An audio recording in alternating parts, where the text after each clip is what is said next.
On Tuesday the 16th of July, following a recent meeting with Worcestershire County Council officials, a further public meeting was held at Bromsgrove Methodist Church Hall regarding the A38 route enhancement programme.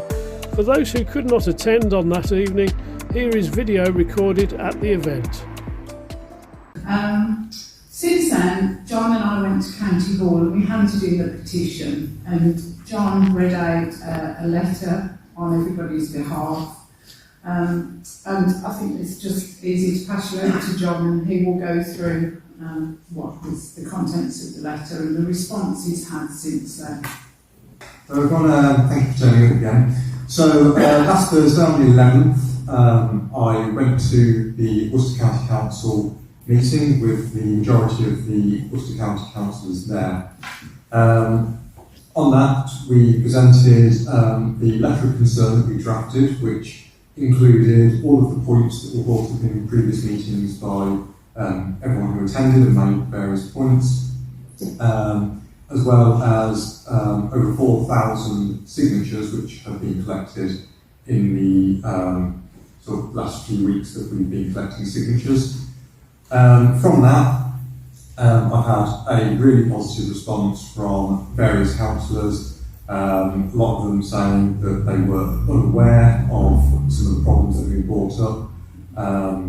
This is for a variety of reasons. There's quite a few councillors which are new to their seats and weren't around when the original plans went out. But the response from them has been overwhelmingly positive.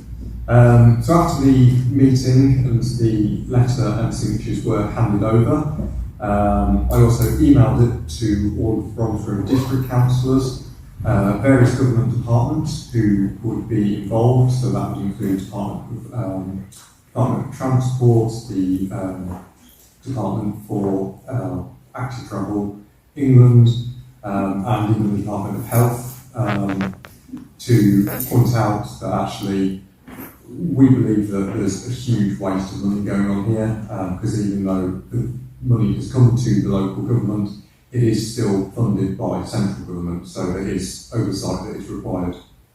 In terms of the parts that were covered in the letter, just to run through the list, I mean, it ended up being 8 pages long, and that was after I cut it down, because I did write and took on board all of your comments that were made in previous meetings. I wrote extensive concerns, looked at studies, etc.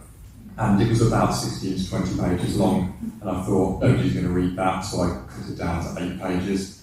But this basically covered the lack of awareness of the plans, how unclear they were and what the aims of the project are, bringing up the ineffectiveness of similar schemes that have happened.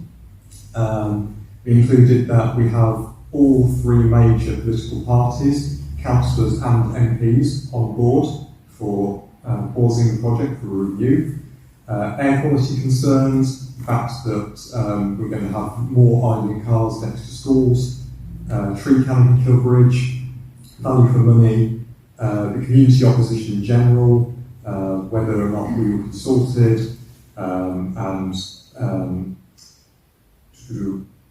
so also noise, the change of aesthetics, security for some places where trees may actually offer security and privacy, mental health aspects, health values. Now this is one actually which, if any of you are visible to the A38, we would actually hope that you might be able to get in touch with a estate agent and get them to value your house, because if these plans do continue, there is a possibility that those houses which may actually now be overlooking the disaster that's going to happen may devalue their houses.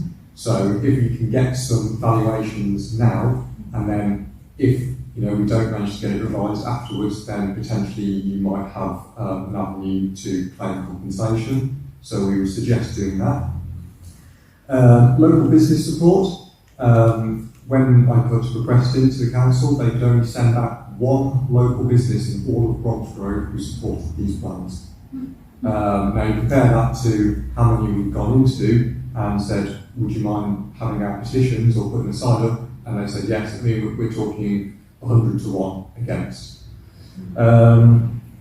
That alongside these plans, there are also various pointless schemes, such as the Drummond Hill changes or the changes to New Road, which don't do anything when you look at them in the grand scheme of things. Dangerous schemes, again, this one comes down to Drummond Road. If, for example, it was made one way and there was an accident on Hartford Road, the entire whole Park Estate would be cut off. So if there needed to be any emergency services, they wouldn't be able to get on with the proposed plans. We've had numerous people complaining of vermin and pests which have been disturbed from the works down at Slidestone Roundabout, and they've now migrated to the houses up near Fort House Road. Obviously that's a public health concern, which we've also brought up. We then went on to actually discuss the root cause of the issue, which is frankly the volume of traffic coming through Bromsgrove. And then we put in a number of relatively simple suggestions. Obviously some of them, such as the Western Bypass, is a simple suggestion. Obviously the planning around that would be a bit more complex, but it looks to target the actual problem and the root cause, and that's volume of traffic. We need to reduce the traffic flowing through Bromsgrove by diverting it around it, not trying to push more through the middle of it. So that's what the letter covered. So from that, I've had, at this point, I've had 12 councillors from Bromsgrove District Council and Worcestershire County Council giving their support on email for it. We've got a number of councillors here tonight, so thank you for turning up. And we also have a number of councillors who have council meetings tonight with their various parties. So we have a Labour group going on tonight, and we have 2 councillors there who will be petitioning the rest of the councillors from the Labour group to get on board. We have the same tomorrow for the Conservative group, where Kit Taylor will be doing the same to get those on board. And obviously the Liberal Democrats have been with us the entire time, so we have all of those on board already. So, I mean, independence. Yeah, and the independents, so thank you very much. So we're getting to a point now where we think that we're getting to sort of a critical momentum. People have started to take note, and that includes our new MP, who has actually started to put into place a meeting with the various people, various council departments, to have a meeting with us and the council, with him involved, to look at this sensibly. So it seems that the pressure is actually working. So on top of that, obviously, we've now had considerable media coverage. We've had our local media covering us from day one. We've now started getting ITV, BBC. Debbie this morning was on BBC Radio. They're starting to pick up on it, and they are pushing it as well. So, we're at a point now where we think we need to keep on pushing, get it over the edge, and actually they're going to start taking note now. We have a few other things in the pipelines, which, as to whether they come to fruition or not, we'll update you accordingly, but we've had some fantastic suggestions from people who have attended the meetings, and we are pursuing those. If you do give us a suggestion, we do look at it, but we've been on to various back conservation groups, we've been on to environmental groups, if we've been on to tree surgeons, anyone and everyone who can help, we've been on to them. So, it's been absolutely fantastic. And that kind of sums up my points so far. As I'm sort of handling all the concerns and putting these letters together, I'm just wondering if anyone has any new concerns they want to put forward. I mean, we've obviously been over quite a lot for you, but has anything new cropped up from this that anyone would like to put forward? Has anything been talked about the flooding situation in Bromsgrove and the fact that tree felling will make that worse? Yeah, so we've actually covered that under sort of the environmental impact. Obviously trees are known for how much water they absorb, how much water they can hold in the ground, so that has actually been pulled up. I think we've also made some satirical posts on Facebook about all the flooding that appeared down at Slidestone roundabout after they did the first line of work, so yeah, we have covered that. I think also with the flooding aspect, I actually wasn't aware that Tarwood Park was built on a marsh, and the residents of Tarwood Park have to pay extra insurance over and above their house insurance to cover for potential flooding in the area. I wasn't aware of this until my daughter bought a house on there a couple of months ago. And obviously her concern is that if they do any further tree felling, the other side of the Ford House Bridge as such, again, potentially this is just going to add to it. And also I've noted as well, walking grandchildren to school, that there is actually water flowing along the Sugar Brook at this time of year. Admittedly, we have had a lot of rain, but normally it's completely dry by this time of year, and that isn't the case anymore. So clearly, I think it is potentially something that could be a problem for.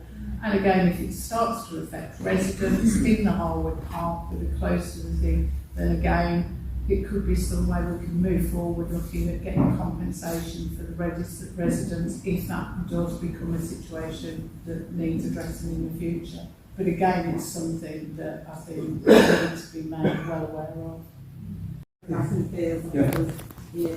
John, so I later with this has been discussed with areas and like, we're not already aware of it, but those that weren't, how it's moving up to speed. We've got a letter that we wrote to the legal council right now, all our demands to Worcester. We had a reply, we're going to get that reply at the full council meeting tomorrow. So once we get that, I can update you what that says, but at the very least, it's flagging to the Worcester County Council, us as Bromsgrove district councillors, I'm not going to sit and let them trample over our Yeah, I mean Karen May, is it? Yeah. She came and spoke to us when we were down at the council house, and she said that she's backing us all the way now. So there's a lady at the back. Yeah, thank you. I was just interested in the impact for Astonfield Village as well. So sort of that we live at the end of Warwick Avenue, we have a consultation letter for the to Stoke Road. That concerns me greatly, particularly around safety. My granddad actually died on the A38 right outside our house in 2015 as a result of speeding traffic along that A38 road. He was killed on that road. Yeah. And just the impact into Astonfields up Stoke Road, and then the impact on that, the island by the co-op is a nightmare, isn't it? So all of that element, and whether that wider aspect in terms of that wider community, I think children, the park that's there as well. Yeah, I know that Dave Nichols is involved with a friend of mine that lives at Hamlet Turn, and I know that they are pushing to try and get a speed reduction along certain points on the A38. One thing that John hasn't mentioned, which we'll mention, is reducing the speed limit between I call it the KFC junction and New Road. They need to reduce that speed limit along there. For some reason they won't put a pedestrian crossing in. I know that we managed to get the bridge, or campaigners managed to get the bridge stopped because it was an eyesore. We've got people crossing the road in the middle. It's so dangerous. It's a dual carriageway. Going in though, isn't there? There's a large trooping crossing going in across Home Bay over to Home Bay. Yeah, this is there is, but where they're proposing to put it, the children aren't going to walk down there. I mean, the children swarm across the road on the north side of the junction, and they're now going to close off that little cut through to Warwick Avenue. So they'll be forcing the children all to be walking much closer to the road. I mean, the whole thing. These are things that we are aware of, and when we go for our meeting with I keep forgetting his name, Mark Bailey, sorry. We will be raising things, we've got concerns, at this point I'm going to pass you on to Debbie, who's going to talk to you about her main concerns, the poplar and the elder. Thank you to you for going along to the council house and doing this, absolutely amazing. My bit in this is the face of the poplar tree. So it went to public consultation and a decision has been made. The notice is placed on the poplar tree and we had a letter pushed through our front door. Basically, I'll quote what the Worcester County Council had said. There has not been any information provided which identifies any new factors, constraints for consideration or suggests an alternative which is possible. The decision, therefore, made for the poplar tree is to be removed. The tree will be removed no earlier than the 2nd of August. I'm very confused about this because I know that there's been thousands of complaints about this. There's no need for them to take the poplar tree out. They can work around it. Initially, Worcester County Council said that the tree had to be felled because it had outlived its lifespan, predicted of 40-50 years. The tree officer labelled the tree as a white poplar, hence why it should have died 40-50 years ago. Well, actually, is it a white poplar? Could it be a black poplar? That they survived between 250 years. So, and B, that it's a danger to motorists and pedestrians.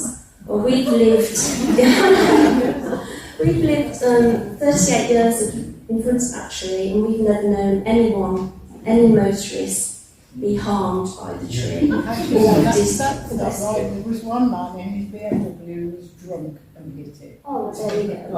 But he was drunk. Well, the Probably thing tree is, saving the dog. Yeah, well, probably the is.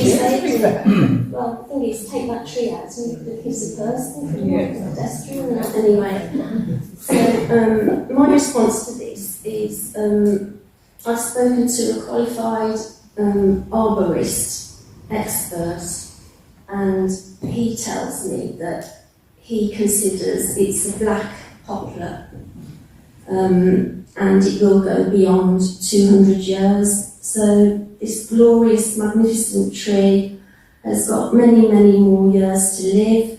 If it wasn't for BREP, it would have been left well alone and to flourish and continue.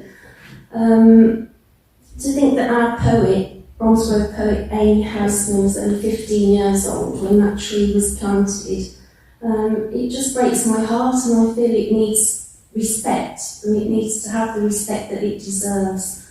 We've also got Birmingham tree arborists that are waiting for their trustees to give the go-ahead to inspect both the poplar tree and the protected elm tree. Now, going back to the arborist that I spoke to, he said that because the roots are now entwined between the elm tree and the poplar tree, they're distanced about 80 foot between each other. The elm tree's been there 250 years. We estimate the poplar tree's been there 150 years.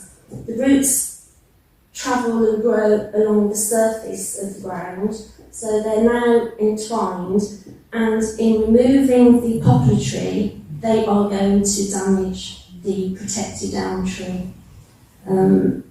They can't get around it. They're saying, Worcester County Council is saying that the workmen will dig out the poplar tree by hand dig it out. There's absolutely no way that they can do that, and they will damage the elm tree. And the arborist has said if they go ahead and they take down the poplar, he gives it 2 years and the elm tree will have to come down. It will be susceptible to Dutch elm disease because it will be damaged. It's a travesty and it just breaks my heart. It really does. So they can get around it. They don't need to ride. If they widen the exit off Slideslope onto Stratford Road, motorists are going to go faster. It's going to create more danger to us all. So what's Sorry, I was just reflecting, where's that traffic going to go? Because we all know what's at the other end of the Stratford Road. You'll join the back of the queue. Yeah, I know. Right, also the hedgerow is coming out and trees along there. They're reducing the size of the island, Slide Slow Island, and there's at least 14 trees that are going to be felled. We questioned, don't we, the size of the island, whether it needs to be. Yeah. So, in my eyes, in my opinion, after speaking to developers, Colas and Jacobs, at every opportunity I go out and I chat to them, I start off very nicely, very polite, and then, and I feel the developers are opting for the most expensive option every time. I mean, my question to the head engineer was, why do you have to tear out all this hedgerow and replace it with a brick wall when those houses have been there 35 years and they've never needed a retaining wall? Why does it need to be done now? Why are you doing this now? Then he just looked at me and said, well, it's got to be done. And I said, well, why? You know, that these houses have survived 35 years without the gardens falling down, and so that was his answer to me. So we need the trees for oxygen, they are our lungs, we need all the hedgerow, the green space. Our canopy, our green canopy, is smaller than Redditch, Droitwich, Worcester, all the main towns around us. We've got the smallest tree canopy, and this is without all the felling and the devastation that's ahead. It's savage, and that's all I can say about it. We've been called that we're NIMBYs, which means that we don't want it in our backyard. It's not the fact that we're NIMBYs, we're not NIMBYs. We're all passionate and we're all environmentalists, and we just want our green space left alone. We've got common sense, haven't we? We've got common sense. Yeah, exactly. With the poplar tree, what is the main motive for removing it anyway? To widen slightly the entrance off. What they're doing there, so I think they're trying to make it. I spoke to I think somebody who as you mentioned come about the off the cycle island- track. And I said, well, that can be diverted around the tree. Around it, Like on the Bristol Road going to Birmingham, in the central, by the university, they've got a cycle track there, they keep remove trees. But that cycle track, it just stops at the university. I mean, it's a wonderful idea. But You're still negotiating traffic all the time. There's no need. Well, there is no need at all, and in a recent email I sent, that people that actually come across that junction, you know, cyclists handle it quite well, and they come straight onto the service road if they're not proper cyclists. Proper cyclists stay on the main road because they're not intimidated by traffic. I think the biggest problem is when you put, as John explained, I think it was you explained to me, when you have a joint pedestrian and cycle path, it has to be so many metres wide. Hence the reason all those trees were chopped down for something that, I mean, we see cyclists on a daily basis, you might see one on the Stratford Road, if you're lucky. I mean, there's the cycle path into Bromsgrove doesn't go along that road, it goes round the side, doesn't it? it does forward. I mean, the cycle routes that they put in before COVID are an absolute joke. I mean, you know, people cycle east to west in the town and vice versa. All the cycle routes that were put in were north to south, which nobody would do anyway, because you're going from Aston Fields, the train station, to come into town. Those would be sort of natural. So the natural route would be straight down New Road. And I mean, they really were a joke, that was the things that went in.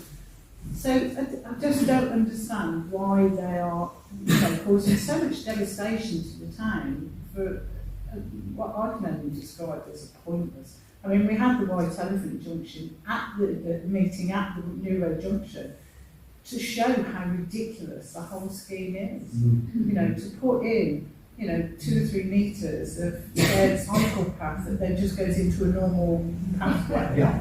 It's senseless, it really is.